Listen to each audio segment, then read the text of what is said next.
Hello everyone, my name is Pukar Dhital. I'm an English instructor and today we're covering Grade 5 English. We're covering the chapter Describing Quantities and its reading comprehension portion. So let's begin the class. So let's begin the chapter describing quantities. Now, any amount, see? So whenever we deal with quantities, how do we define quantities? Now in English, there are ways to define quantities, and that's what we're dealing with in this particular chapter, describing quantities, which is unit 7. Now let's start with reading first of all. I want you all to observe the picture first, all right, and then read it. And as you read it in the classroom, someone take the role of A, someone take the role of B. And again, interchange. Again, the next student will take the role of A and the other student will take the role of B. So this way, many of you can participate in the classroom. Okay, so how many boys are there? B answers, there are 15. And how many girls? 17.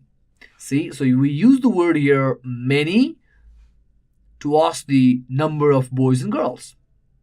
Now, in the next example, I need some milk. How much? Look at this. How much for milk? Not how many. How much? A bottle of milk, please. Here. So there you go, a bottle of milk. So from here, a very simple assumption, a very simple understanding, in fact, that many for countable, much for uncountable. Countable, the one you can count, and much for uncountable, the one you cannot count. You cannot count milk. So that's why we use much. Okay? Many is countable, and much for uncountable. Now we proceed further. How much is a kilo of sugar? 45 rupees. Give me a kilo of it. Here you are. Again, much. See? You're just dealing with kgs here or kilos here. How much is a liter of kerosene? 50 rupees. How much do you want? Just a liter, please. Here. Again, see? Use of much. Let's proceed further. How much is a jar of jam? Now, here you go. All right? She wants to buy a jar of jam. How much is a jar of jam? It's 90 rupees. Now here we're dealing with money here, monetary value. Okay, again for money we use much. It's 90 rupees. Give me one. Here you are. So there you go. She buys here a jar of jam. Now having learned about much and many, all right, how we can ask questions in terms of countable and uncountable or in terms of money, let's look at this chant here. Again, before you chant, I want you to very carefully observe the picture. Very carefully observe the picture. And you can write something about this picture. Write. You're free to write what you feel, what you see in the picture. Simple as that. All you have to do is observe the picture and write what you see in the picture. Let me tell you what I see in the picture here. To put it simple, I see a very rich man here. All right, a very rich man here, and here's his treasure. Look at the money; it's full of money here. Okay, he's a very rich man, full of, and he seemed very serious, a very grave nature. All right, he seems to be very proud, very arrogant, perhaps. All right, about the accomplishments he had in his life. And when you write it, I'm going to describe the background, the sky color flow, and the red carpet, and the treasure that you see here. See? And on the other hand, I see a boy here or a man here. He doesn't have money here, but he has lots of books in a cupboard or bookshelf. And he is reading here. So maybe he craves knowledge. He wants to become very intelligent and he wants to be knowledgeable. See? Simple thing that we observe from the picture. But it's a wonderful chant. How much is too much? And how much is just enough? How many is too many, and how many is just as many? There's no end to what you want, brother. So be happy with the little you have, brother. Your wisdom is the mine of riches, brother. At last what counts is the wisdom. There's no end to what you want. We are always in need of something. We always want something. We're never satisfied with anything we have. We always want so much. And there's no limitation to so much. But at the end, what counts is the wisdom. Be wise in life. That's what counts. Okay, so having read this, let's move forward. So from this, maybe you can consider this as a classwork. See, write what you see in the picture. This can very well be your classwork. Let's move further. Okay, so here you go. Here's an interview going on here. Okay, so again, I want you to observe the picture carefully and answer me these questions. You can answer these questions in a copy. What do you see in the picture? Write it down. What you see, and what you see does not have to be relevant to what you're about to read. You're free to write. Whenever it says, what do you see in the picture, you're free to express your thought. Hey, how about you say that, okay, here's a son who has his father next to him, and, they're visiting a doctor, all right, for a checkup. Who knows? That could be the fact, right? So whatever you see in the picture, you can write it down. Number 2, who has a happy family? Now, for number 2, of course, we first have to go through this particular comprehension, which is an interview in this case. Now, an interview. Observe the picture, of course, and then we go, Lakshmi, how many children do you have? Prem. Now, his name is Prem. I've got 2 children, a daughter and a son. Of course, when you read it in the classroom, some of you stand up and take the role of Lakshmi. The other student can stand up and take the role of Prem, and similarly the other student can take the role of Purna. So this way you can keep on switching the roles. Okay, this way you get to participate in the classroom as you read it. For now, observe my reading. Lakshmi, how many children do you have? Prem, I've got 2 children, a daughter and a son.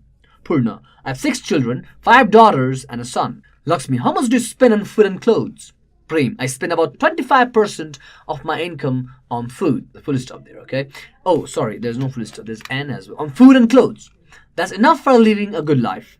Purna, I spend about 80% of my income on food and clothes. Of course, Purna has a very big family. He has to spend 80% of his total income on food and clothes. Lakshmi, how much do you spend for education and healthcare? Prem, I spend about 20% of my total income on each of them. So on each of them, he spent on education and health. Purna, I have very little money left for them. I spend 10% each on education and health. Now look at the very difference here. He's spending 20% on education and health. He's just spending 10% on education and health, because of course his maximum income is spent in food and clothes. Lakshmi, how do you spend your savings? Prem, well, I spend my savings on social service. So whatever money is left, do you even spend your savings? And he says, yes, I sometimes go for charity. I spend on social services. Purna, he says, Madam, I do not have any savings, so I do not have to worry about that. Even then, I'm also interested in social work. Now he says, of course, after spending so much money on food and clothes, and in health and education, I have no money left. But of course, I'm interested in social works though. All right, that's the answer given by Purna. So this is a very short interview, and what we understand by here is that family, of course, is very important, but because Purna has a very huge family, very large family, all right, he's not able to give best education to his children. He's not able to give best health care to his children because maximum of his money is spent in health and education. On the other hand, Prem is very well off. He spends a good amount on food and clothes, and of course on health and education. And he even has savings, you see, and out of those savings he also provides service to the society. So you see, now after reading this, I want you to observe this picture once again. And that's why we can easily figure out that he is Prem and he is Purna. Look at the way they are dressed. Look at them now. See? This shows that he's well off, right? He's managing his life well and he's struggling here. See, because whatever he earns, nothing is there for saving. Much of his income is spent in food and clothes, little in health and education, and he has no saving left at all. Coming back to the second question, now we can answer it, can't you? Who has a happy family? Of course, the answer to this will be Prem has a happy family. Now, here we go. Now, a very simple question, number C, as the book says, answer in short. Okay? Now, number 1, on what do they spend about the same percentage of their income? Okay. Answer. On what do they spend? They means Prem and Purna. Okay, on what do they spend about the same percentage of their income? You can write there's no comparison in their income. Prem lives a better life and has a good earning compared to Purna. There's nothing where they spend about the same percentage of their income. See, I mean, there's simply no comparison at all, because you see, on what do they spend about the same percentage of their income? I mean, when it comes to spending on children, how much do you spend on food and clothes? So Prem spends about 25% of his income on food and clothes. 80% of my income is spent on food and clothes, as far as Purna is concerned. On education and health, Prem spends about 20% of his total income. Purna spends 10% each. So there's no saving as far as Purna is concerned, while Prem has some saving, which in return he gives to society, all right, in some social services. So on what do they spend about the same percentage of their income? There's no comparison in their income, in fact. Prem lives a better life and has a good earning compared to Purna. There's nothing where they spend about the same percentage of their income. So I'd like to add a word here. There's nothing in comparison. There's nothing in comparison where they spend about the same percentage of their income. All right, now let's move on to number B. Number 2. Very simple question. How much does Prem spend on education and health care? How much does Prem spend on education and health care? Very simple, isn't it? Prem is asked in simple present. See, how does, so when you write Prem spends, when you answer it, Prem spends. Now you got to figure it out. Read from the passage and write down the answers. Okay. Now number 3. How much does Prem save every month? Prem saves 35% of his income every month. Prem saves 35% of his income every month. Now, why 35%? Because look at that. Prem first spends 25% on food and clothes, and then he spends 20% each on son and daughter. So 25, 35, and 45. See? 55, 65. So what 100 minus 65? That is 35%. That's why Prem saves 35% of his income every month. And out of this 35%, of course, he again does social service. Okay, now let's move on to number 4. Very simple question. Does Purna save any money? Does Purna save any money? Of course, this you can certainly do it at home. Again, number 5. How does Prem spend his savings? Now, how does he spend his savings? Of course, in the social service, remember? So this, you can definitely do it at home. All right? So now look at this mess, the words with their meanings. Of course, whenever it comes to words and the meaning is there, you are always supposed to have dictionary by your side. Make sure to have a dictionary by your side. Just don't rely on the book for that. And of course, this will definitely help you now. Income, in case you're confused, you turn to that alphabetical I and then N and then C, and of course you'll get the word income. So what do you think it means? Income means, let's number it. This is how it should go. Okay, let's say this is 1, this is 2, this is 3, this is 4, and this is 5. So income would mean number 1, money you get from work or business. And whenever you go for match the following, do not crisscross like this. Now you're too big for that. Now don't do this. This is for kindergarten level. Okay, what you do is do it in the copy. Copy the heading, match the words with the meanings, and then just go for it. Maybe you can give it a number. Of course, it doesn't do any harm. INCOME, income. Maybe take a ruler, not that long, straight line and an arrow, and then simply write down money you get from work or business. All right, so similarly, all right, you can do entertainment, percent, spend, and education. Okay, now let's move further.